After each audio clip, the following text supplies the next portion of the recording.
Hi everyone, and welcome back to Summer Readings with Bridget. Today I'm going to be reading an awesome book.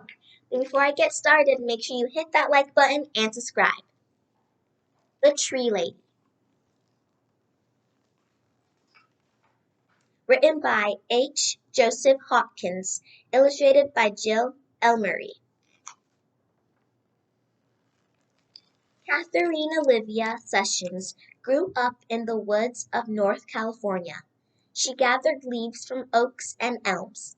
She collected needles from pines and redwoods, and she braided them together with flowers to make necklaces and bracelets. It was the 1860s, and girls from Kate's side of town weren't supposed to get their hands dirty, but Kate did.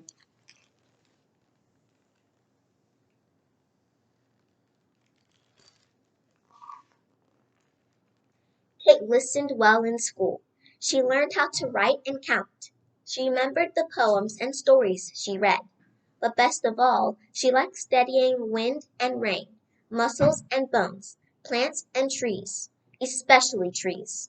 Most girls were discouraged from studying science, but not Kate.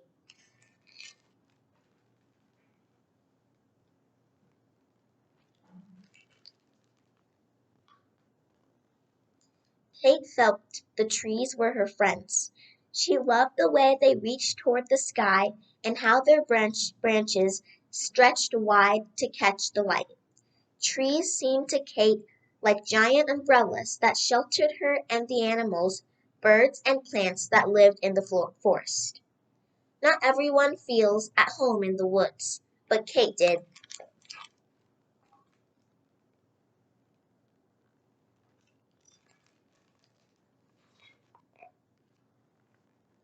When Kate grew up, she left home to study science at college.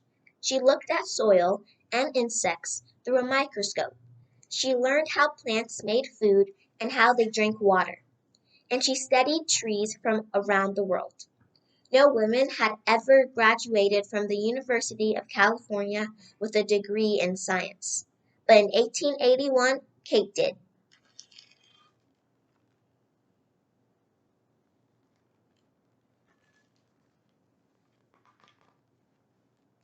After graduation, Kate took a job in Southern California. When her boat docked in San Diego, she saw that her new home was a deserted town. Kate never thought that she would live in a place with very few trees, but now she did.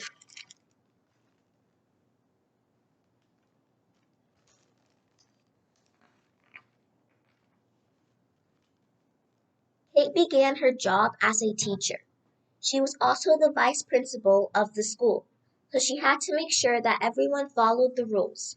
Kate missed studying science and was not sure she would stay on the job, but for 2 years she did.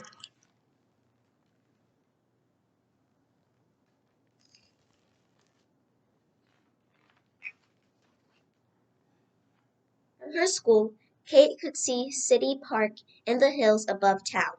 It was called a park, but it didn't look like one. It was where people grazed cattle and dumped garbage. Most San Diegans didn't think trees could ever grow there, but Kate did.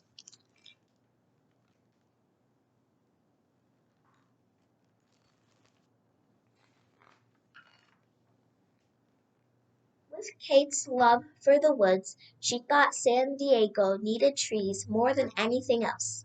So she left teaching to become a gardener. She knew she must plant trees that could live in dry soil with lots and lots of sunshine. Her friends worried Kate wouldn't find trees like that, but she did.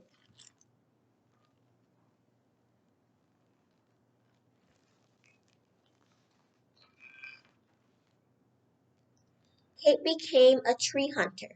She wrote letters to gardeners all over the world and asked them to send her seeds that could grow in a desert. She also traveled south in Mexico to look for trees that liked hot, dry weather and steep hills and canyons. Not everyone knows how to hunt for trees, but Kate did.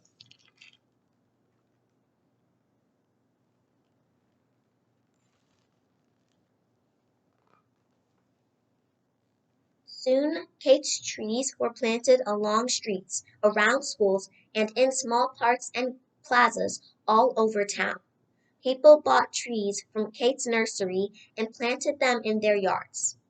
From elms and oaks to eucalyptus and palms, by the turn of the century, young trees from Kate's nursery were growing in every part of San Diego. Most people didn't think a desert town could sustain so many trees, but Kate did.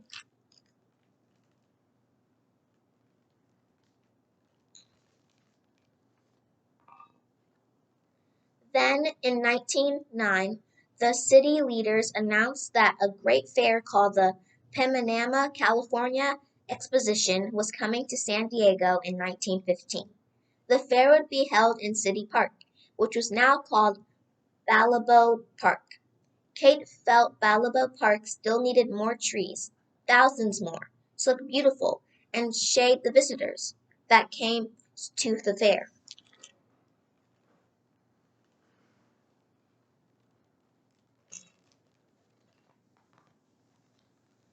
There was too many trees for Kate to plant by herself, but she knew lots of people could do it together. She asked her friends to bring their friends and come to the park for tree planting parties. Again and again people volunteered to help. Those volunteers weren't sure they could plant enough trees, but before long they did.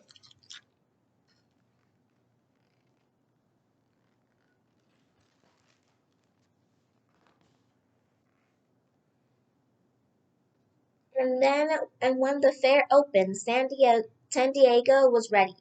Millions of trees and plants filled Balboa Park. The fair had so many visitors it stayed open for 2 years instead of one. People came to People came from near and far to see the attractions and stroll in the cool shade. The fairgoers couldn't believe San Diego had magnificent gardens, but thanks to Kate, it did.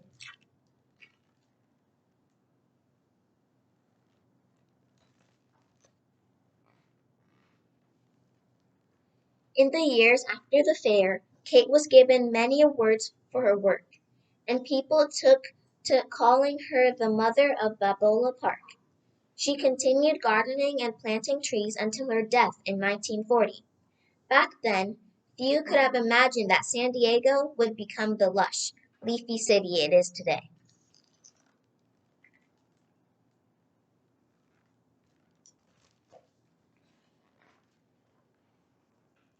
But all along, year after year, Catherine Olivia Sessions did.